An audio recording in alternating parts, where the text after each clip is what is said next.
आप क्या सोचते हैं कि कांग्रेस को बिहार में अकेले अपने दम पे चुनाव लड़ने की कोशिश करनी चाहिए? देखिए, आज भी हजारों की संख्या में, लाखों की संख्या में बिहार के लोग नौकरी की तलाश में बड़े बड़े शहरों में धक्का। बिहार ऐसा लगता है कि या तो बिहार का स्टीयरिंग फेल हो चुका है सरकार का, और या नहीं तो बिना ड्राइवर के, बिना मुख्यमंत्री के ऐसा लगता है कि सरकार चल रही है।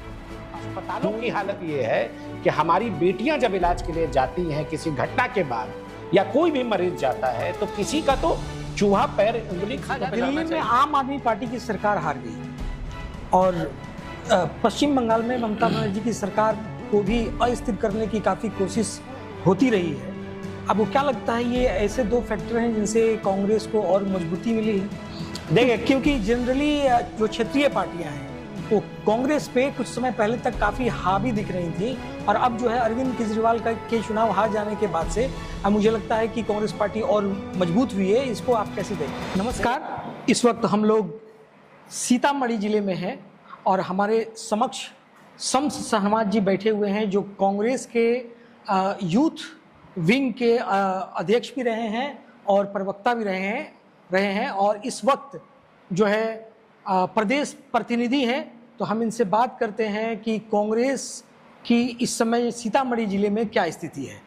आपका द रूट्स न्यूज़ में बहुत बहुत स्वागत है। सबसे पहले आप ये बताइए कि बिहार की दशा और दिशा के बारे में बताइए कि 20 वर्षों में बिहार किस तरफ गया है। सबसे पहले तो द रूट्स न्यूज़ को बहुत बहुत धन्यवाद कि आप लोग माँ जानकी की जन्मस्थली सीतामढ़ी यहाँ आए हैं, और चुनाव जो कि महाकुंभ की तरह है, राजनीतिक महाकुंभ है, और उसमें आप लोग यहाँ लोगों की जो समस्याएं हैं, जो यहाँ के मुद्दे हैं, उन पे बातचीत के लिए आए हैं, पूरे बिहार पे बातचीत करने के लिए आए। इसके लिए हम लोग धन्यवाद जिला कांग्रेस कमेटी की ओर से करते हैं। जहाँ तक बिहार की दशा और दिशा का सवाल है, मैं ये कहना चाहता हूँ आपके चैनल के माध्यम से कि इस वक्त बिहार ऐसा लगता है कि या तो बिहार का स्टीयरिंग फेल हो चुका है सरकार का, और या नहीं तो बिना ड्राइवर के, बिना मुख्यमंत्री के ऐसा लगता है कि सरकार चल रही है। पूरी तरीके से बिहार जंगल राज में तब्दील हो रहा है। अपराधियों के हौसले बुलंद हैं, बेरोजगार युवा सड़कों पे संघर्ष कर रहे हैं, और जब वो नौकरी मांगने जाते हैं तो उन पे लाठियां चार्ज हो रहे हैं। आज पूरे बिहार के अंदर ऐसा लगता है कि जो हमारी बेटियां हैं, हमारी माँ बहनें हैं, वो सड़कों पे सुरक्षित नहीं हैं।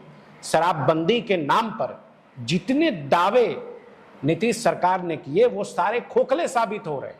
अस्पतालों की हालत ये है कि हमारी बेटियां जब इलाज के लिए जाती हैं किसी घटना के बाद, या कोई भी मरीज जाता है, तो किसी का तो चूहा पैर उंगली खा जाता है और किसी को बेड नहीं मिल पाता है। ये सब बिहार की दुर्दशा और बिहार में जो कुशासन राज चल रहा है, ये उसका प्रतीक है।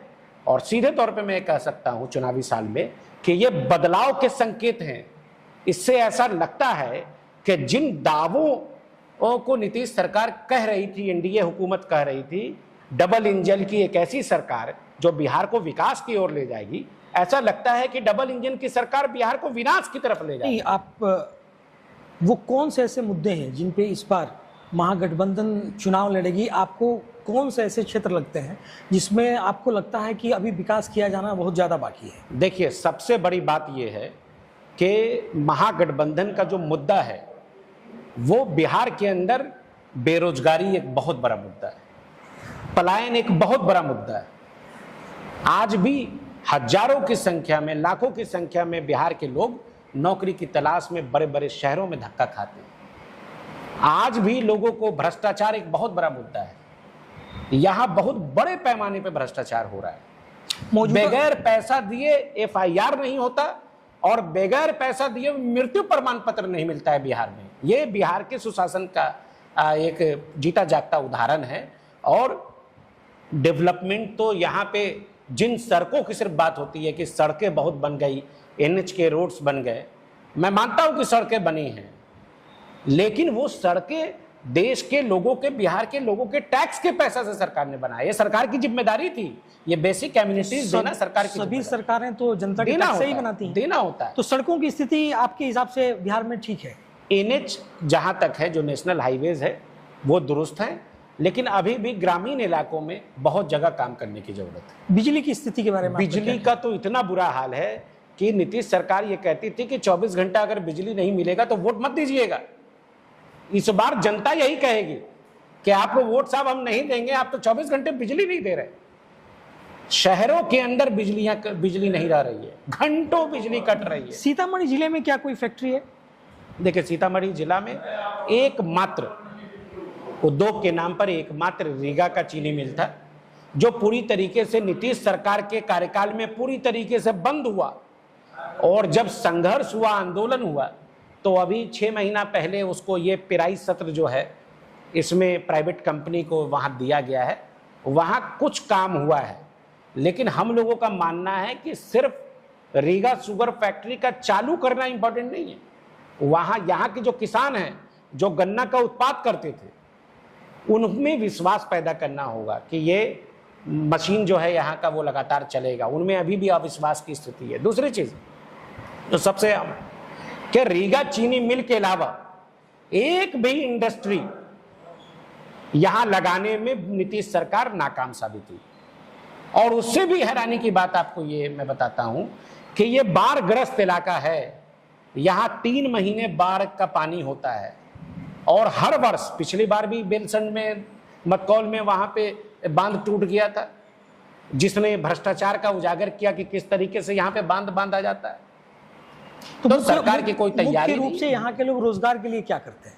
रोजगार के लिए यहाँ के ज्यादातर लोग पलायन कर रहे हैं। सीतामढ़ी जिला ही नहीं, मैं आपको ये कह रहा हूँ कि आप बॉर्डर इलाके में जब जाइएगा तो दरभंगा, मधुबनी, सुपौल, सहरसा, कटिहार, और इधर आपको शिवहर, पश्चिमी चंपारण और पूर्वी चंपारण, ये जो पूरा कॉरिडोर है, इसमें बड़ी संख्या में लोग, मधुबनी, दरभंगा, ये सारे जिले शामिल है इसमें, बड़ी संख्या में, लाखों की तादाद में लोग लुधियाना, पंजाब, गुजरात, दिल्ली जैसे शहरों में जाके अपने लिए काम ढूंढते हैं, वहाँ काम करते हैं, और वो बहुत परेशान हैं। उनके परिवार के लोगों को बहुत परेशानी है। बिहार में इस समय कांग्रेस महागठबंधन से कितनी सीटों की उम्मीद करती है? देखिए, कांग्रेस पार्टी राष्ट्रीय पार्टी, हमारे नेता राहुल गांधी पूरे देश के अंदर आज संघर्ष कर रहे हैं। और बिहार के अंदर जितनी बार राहुल जी आए हैं और जिस तरीके से यहाँ पे संविधान की सुरक्षा को लेकर एक पूरा अभियान कांग्रेस चला रही है। कांग्रेस पार्टी ने यहाँ पे कन्हैया कुमार जी हमारे नेता हैं, उनके नेतृत्व में इन्हीं सिवाय यूथ कांग्रेस ने पलायन रोको नौकरी दो अभियान चलाए, जो यहाँ के लोगों का विषय था, यहाँ के लोगों का मुद्दा है, नौजवानों का। और तीसरी चीज, जो माँ बहन योजना जो आज कांग्रेस पार्टी लेकर आई है, 2500 रुपए की गारंटी, ये हमारे तेलंगाना और ये तो कर्नाटक में हम लोगों ने किया है। हम लोग पहले कर चुके हैं। अच्छा, कर्नाटक में हमारी सरकार चल रही है, तेलंगाना में हमारी सरकार चल रही है, हम दे रहे हैं वहां पे। आप क्या सोचते हैं कि कांग्रेस को बिहार में अकेले अपने दम पे चुनाव लड़ने की कोशिश करनी चाहिए? देखिए, मैं सिर्फ 2 चीज कहना चाहता हूँ। सीट कितनी मिलेगी, कौन किस सीट पे लड़ेगा, ये नेतृत्व का फैसला है। मैं सिर्फ ये कहना चाहता हूं इस वक्त कि सम्मानजनक सीट मिलना चाहिए। और 70 पे पिछली बार हम लोग लड़े थे, तो हम तो ये मानते हैं कि 70 से कम नहीं होना चाहिए। और तीसरी चीज जो सबसे अहम है इसमें, कि हमें उन सीटों पे लड़ने का मौका देना चाहिए जहां पे कांग्रेस पार्टी मजबूत है, जहां कांग्रेस पार्टी चुनाव जीत सकती है, जिन सीटों पे हमारा पूर्व में प्रदर्शन अच्छा रहा है, जिन सीटों पे हमारा रिकॉर्ड पूर्व का अच्छा रहा है, हमारे विधायक वहां से जीतते रहे हैं।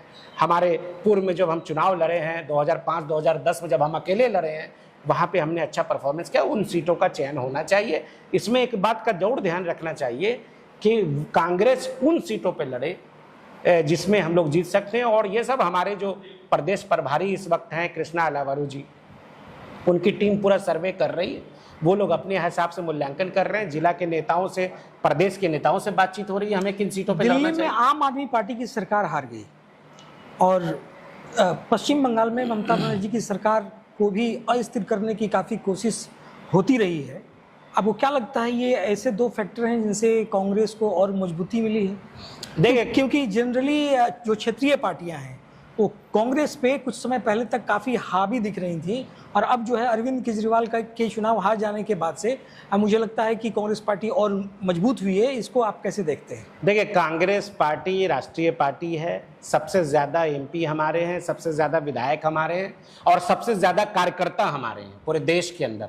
इसलिए कांग्रेस पार्टी की मजबूती इस और समय तो उसमें सवाल, मैं सिर्फ ये कहना चाहता हूं कि जिन प्रदेशों में हमारी सरकार लंबे समय से नहीं है, जाहिर तौर पे उन प्रदेशों में हमारे प्रति लोगों में या कार्यकर्ताओं में उतना उत्साह नहीं रहा होगा, लेकिन जब से मल्लिकार्जुन खड़गे जी कांग्रेस के अध्यक्ष बने हैं, और खास तौर पे मैं कहना चाहता हूं कि राहुल जी ने जिस तरीके से मोर्चा संभाला है कांग्रेस पार्टी के अंदर, तो उन्होंने कांग्रेस पार्टी को नई ऊर्जा, नई जान दी है, और इसका असर अब पूरे देश में देखने को मिल रहा है। कांग्रेस के प्रति लोगों का रुझान बढ़ा है, और मैं आपके चैनल के माध्यम से ये कहना चाहता हूं, कोई भी कांग्रेस पार्टी को कमजोर होने में मत आके, अगर कोई भी राजनीतिक दल अगर ये सोच रहा हो कि कांग्रेस पार्टी कमजोर है, तो ये उसकी भूल है। प्रशांत किशोर क्या कोई फैक्टर है बिहार में?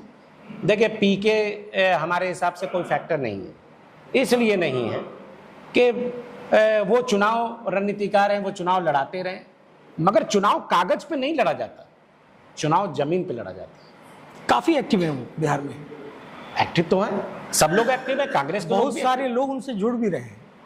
देखिए, एक बात समझ लीजिए आप, और वो ये कह रहे हैं कि हमारी लड़ाई तो सिर्फ जो है भाजपा से है, और कोई पार्टी में और कोई सामने है ही नहीं।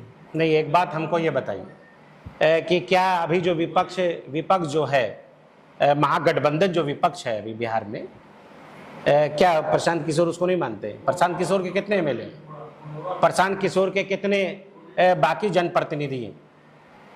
प्रशांत किशोर के कितने लोग जीत के आए? एक एमएलसी हैं उनके, एक एमएलसी हैं भाई।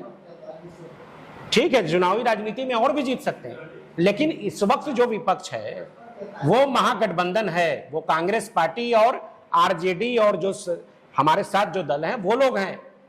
हम लोग जमीन पे भी संघर्ष कर रहे हैं, विधानसभा के अंदर भी हमारी संख्या है, इसलिए सीधे ये कहना कि हमारी लड़ाई भाजपा से सीतामढ़ी में उनके तो यह आरोप लग रहा है कि वही भाजपा के लिए लड़ रहे हैं। सीतामढ़ी में क्या स्थिति है महागठबंधन की? यहाँ पे तो मेरे ख्याल से 6 विधानसभा की सीटें हैं, 8 विधानसभा सीट सीतामढ़ी में है। इस वक्त हमारे पास बाजपट्टी से आरजेडी विधायक हैं, आपके ये रुन्नी, तो 2 हमारे पास है सिर्फ अभी, आरजेडी के 2 हैं एमएलए, एक बेलसंड है और दूसरा बाजपट्टी, और कांग्रेस का एक सीट हमारे जो एक एमएलए थे वो पिछली बार चुनाव हार गए थे, अमित कुमार टुन्ना, वो भी काम कर रहे हैं पार्टी के अंदर। हम लोगों को पूरा भरोसा है कि सीतामढ़ी पूर्व की तरह, इससे पहले जो 2015 का चुनाव हुआ था उस तरीके का प्रदर्शन सीतामढ़ी करेगा, ऐसा हम लोगों को भरोसा विश्वास है। अच्छा, अभी पहलगाम अटैक हुआ था, उसके बाद से भारतीय सरकार ने ये संघर्ष शुरू किया और पाकिस्तान पे कई सारे अटैक किए। उसके 4 दिन बाद ही संघर्ष विराम हो गया। तो बहुत सारे ऐसे जो भारतीय जनता पार्टी के सदस्य रहे हैं उनको भी मैंने इसकी आलोचना करते हुए सुना। आप इसको कैसे देखते हैं? क्या जो सरकार हमेशा पंडित नेहरू को ब्लेम करती है, जिस समय हमारा देश आज़ाद हुआ उस समय भारतीय सेना और भारत की स्थिति कैसी थी, और जब राजा हरि सिंह ने इंस्ट्रूमेंट ऑफ एक्सेशन पे दस्तखत किया उस समय कई महीनों तक पंडित नेहरू के शासनकाल में सरकार में भारत युद्ध करता रहा, और उसमें लगभग यूं कहा जाए कि जो ये कहा जाता है कि आधा कश्मीर उन्होंने छोड़ दिया, मैं उसको देखता हूं कि आधा कश्मीर उन्होंने जीता था, और इस समय 4 दिन के अंदर में ही संघर्ष विराम हो गया। आप इसको कैसे देखते हैं? देखिए, कोई भी आतंकी घटना उसका विरोध कांग्रेस पार्टी हमेशा से करती रही है, क्योंकि आतंकी घटना में हम लोगों ने अपने नेताओं को खोया है, कांग्रेस परिवार ने अपने नेता को खोया है। जाहिर तौर पे 26 जो हमारे बेकसूर नागरिक थे उनकी मौत हुई थी, और उसके बाद सरकार ने एक ऑपरेशन सिंदूर जिसको इंडियन आर्मी ने चलाया। देखिए, 2 चीज़ें इसमें बहुत महत्वपूर्ण है जिस पे हमारे नेता ने भी सवाल उठाया और मीडिया ने भी सवाल उठाया। पहला ये कि जब ऑपरेशन सिंदूर आर्मी कर रही थी तो तो उसको इतना जल्दी वाइंड अप क्यों किया गया?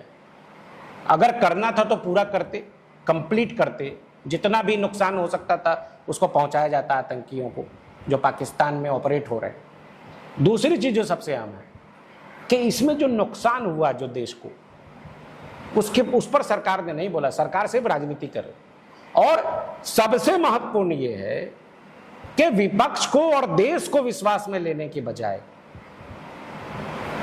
अमेरिका के राष्ट्रपति ये घोषणा कर रहे हैं ट्विटर के माध्यम से कि इंडिया और पाकिस्तान में सीजफायर होगा। ये कभी भी नहीं स्वीकार है कांग्रेस पार्टी को।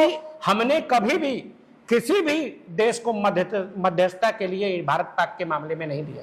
जो हमारा पीओके है, जिसपे अभी पाकिस्तान ने कब्जा किया हुआ है, वो भारत का हिस्सा है, हम उसको लेंगे, ये हमारा कमिटमेंट है।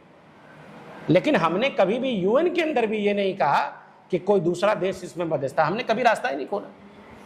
और 1971 में भी अमेरिका ने, जब युद्ध हो रहा था भारत और पाकिस्तान में, जिस वक्त बांग्लादेश एक अलग देश बन गया, उस समय भी अमेरिका ने हस्तक्षेप करने की कोशिश की थी। वो किस्सा याद है आपको? कभी भी लेकिन उस भारत सरकार ने इसको स्वीकार नहीं किया, कांग्रेस ने स्वीकार नहीं किया। कांग्रेस ने यूएन में भी कहा कि पीओके हमारा हिस्सा है, अभिन्न हिस्सा है भारत का, हम इसको लेंगे, इसमें कोई कंप्रोमाइज नहीं करेंगे और इसमें किसी भी तरीके की मध्यस्थता की बात नहीं थी। लेकिन जिस तरीके से इसका सीजफायर हुआ उससे सवाल उठा। और देखिए जिस तरीके से पूरे देश के अंदर बीजेपी आज ऑपरेशन सिंदूर के नाम पर राजनीति कर रही है, वो वोट हासिल करना चाहती है बिहार के चुनाव में। देश के प्रधानमंत्री मध्य प्रदेश के एक नेता कर्नल सोफिया कुरैशी पे एक विवादित बयान देते हैं। ये तो बीजेपी का चाल चरित्र है और पार्टी अभी तक उस पर कोई एक्शन नहीं लेती है। मैं ये कह रहा हूं कि ये बीजेपी का चाल चरित्र है जो आपको देखने को मिल रहा है कि एक तरफ तो आप कर्नल सोफिया को आगे लाते हैं, प्रेस कॉन्फ्रेंस कराते हैं, और दूसरी तरफ आपके नेता उनके खिलाफ भद्दी टिप्पणियां करते हैं, उसके खिलाफ कोई कार्रवाई आप नहीं करते। आप ऑपरेशन सिंदूर को राजनीतिक पूरा एजेंडा बना देते हैं। आप कश्मीर नहीं जाके आप बिहार आते हैं, बिहार में प्रचार करते हैं, रोड शो करते हैं। ये क्या है? ये सब सीधे तौर पर बिहार के अंदर जो चुनाव होना है उसको लेकर जो बीजेपी की एक रणनीति है कि किसी तरीके से इस मुद्दे पर वो यहाँ के वोटर्स को गुमराह करके एक बार फिर वोट हासिल करें, इसलिए कि उनका जनाधार खिसक चुका है। बिहार में एनडीए बुरी हार की तरफ बढ़ रही है। अच्छा, अभी भारत में मुख्य रूप से कहें तो उत्तर प्रदेश में, जहां अल्पसंख्यक आबादी को, कई बार मैंने खबरों में पढ़ा कि यहां ऑर्डर निकला है कि आप जुमे की नमाज सड़कों पे नहीं पढ़ सकते हैं। एक खबर मैंने पढ़ी थी कि कुछ लोग अपने घर में ही तरावी का नमाज पढ़ रहे थे और अगल बगल के लोगों ने इस पे कंप्लेन किया कि यहाँ गैदरिंग हो रहा है, इससे हमको दिक्कत है। और प्रशासन आती है और कहती है कि आप इस गैदरिंग को नहीं कर सकते हैं, तत्काल इसको आप बंद कीजिए, बाद में देखा जाएगा। और यहीं पे महाकुंभ होता है या कांवड़ियों की यात्रा निकलती है तो फूल बरसाए जाते हैं, हेलीकॉप्टर के माध्यम से सड़कों पे सर्विस दी जाती है, प्रशासन बिल्कुल आवभगत में लगा रहता है। अच्छी बात है, होना चाहिए। लेकिन क्या मुसलमानों के साथ इस तरीके की जो वाकयात हो रहे हैं, आपको क्या लगता है इससे मुस्लिम समुदाय ये बहुत ही ज़्यादा ये अपने आप को सेकंड सिटीजन समझ रहा है, परेशान है? इसको कैसे देखते हैं? देखिए, संविधान जो भारतीय संविधान है वो तमाम जो लोग इस देश के अंदर रहते हैं उनको धार्मिक आज़ादी स्वतंत्रता देते हैं और बीजेपी उसी पे कुठाराघात कर रही है। राहुल गांधी जी जो आज संविधान बचाने की बात कर रहे हैं, हर वो घटना जिससे एक आम नागरिक का जो अधिकार है उस पर अतिक्रमण हो रहा है, हनन हो रहा है, इसी के खिलाफ राहुल गांधी कह रहे हैं कि संविधान बचाने की बात। और जहां तक उत्तर प्रदेश है तो उत्तर प्रदेश तो सीधे तौर पे ऐसा लगता है कि वहां पे लगता है कि कोई संविधान ही नहीं।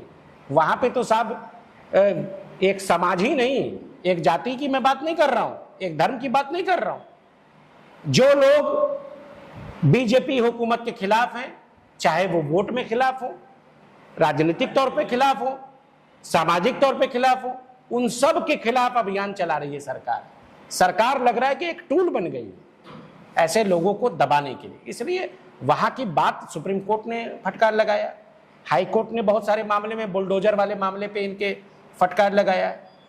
लेकिन इनको फर्क नहीं पड़ता, इसलिए कि ये एक समाज को मैसेज देना चाहते हैं कि हम इसको बर्बाद कर रहे हैं, परेशान कर रहे हैं इसलिए। और दूसरा जो उनका वोटर है, जिसको अंधभक्त हम लोग कहते हैं, वो उसी में खुश है, उसको रोजगार नहीं चाहिए, उसको महंगाई से कोई फर्क नहीं पड़ रहा है। कन्हैया कुमार को आप बिहार की राजनीति में कैसे देखते हैं? क्या वो भविष्य के मुख्यमंत्री बन सकते हैं? कन्हैया कुमार कांग्रेस पार्टी के नेता हैं, मजबूत सिपाही हैं, और लाखों जो नौजवान हैं इस देश के अंदर, आज उनकी आवाज़ है, उनकी उम्मीद भी है। जहाँ तक मुख्यमंत्री बनने का सवाल है, ये सारे फैसले जो हैं वो उसका बहुत जटिल फैसला है, इसलिए कि वो पहले विधायक होंगे या नहीं होंगे। दूसरी बात कि ये पार्टी फैसला करती है, कांग्रेस वर्किंग कमेटी जो कमेटी होती है वो तय करेगी, कांग्रेस अध्यक्ष तय करेंगे ये सब। लेकिन मैं इतना ये कह सकता हूँ कि बिहार की राजनीति में कन्हैया कुमार जैसे लोगों की जरूरत है। कांग्रेस पार्टी को कन्हैया कुमार जैसे लोगों को आगे करना चाहिए। कन्हैया कुमार और तेजस्वी यादव एक दूसरे से काफ़ी दूरी बना करके रखते हैं, और अभी तक मैंने कभी उन दोनों को एक साथ मंच साझा करते हुए मैंने नहीं देखा।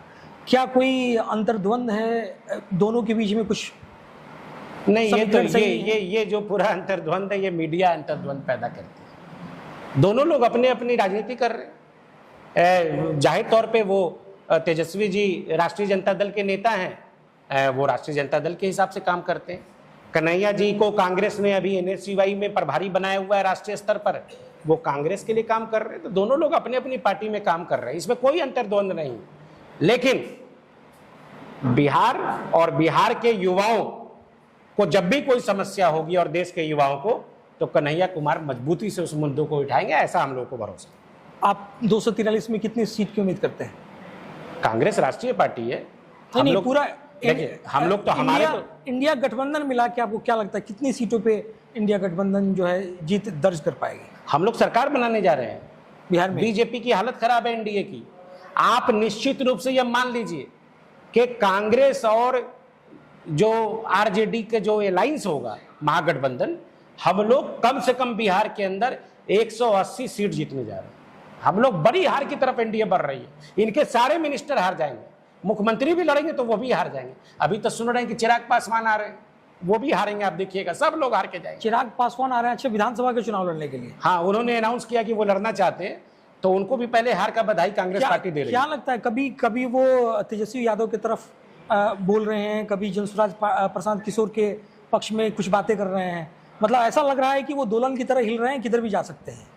ये तो अब एनडीए को तय करना है कि वो कहाँ जाएंगे, लेकिन मैं उनको हार की शुभकामना दे रहा हूं। एनडीए में मुख्य रूप से चिराग पासवान की मैं बात कर रहा हूँ। चिराग पासवान कहाँ जाएंगे ये तो एनडीए की चिंता है।